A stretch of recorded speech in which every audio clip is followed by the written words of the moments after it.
like my highlight and contour to be soft. I'm a big fan of glowing skin, and that happens with highlighting techniques. And contour really is about sculpting the face.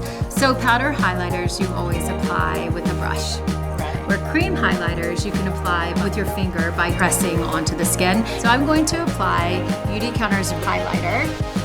So you just want to press, tap, and you just want to go on the top of the cheekbones. And I also like to use the all-over brush to go down the bridge of the nose. And you can also blend it, pat it out with your finger if you need to. I like to go on the top of the Cupid's bow, just a bit. And then also the inside corners of the eyes. It's also nice on the outer, just a bit. And so I like to also put the highlighter right above the lash line. It really brightens the eye.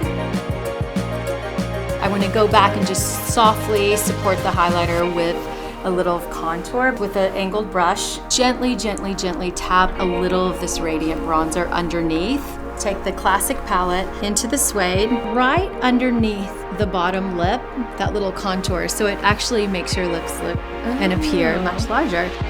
To see how you can see this luminous finish on your cheekbone. And that's all. So then you have this just like glowing, radiant skin.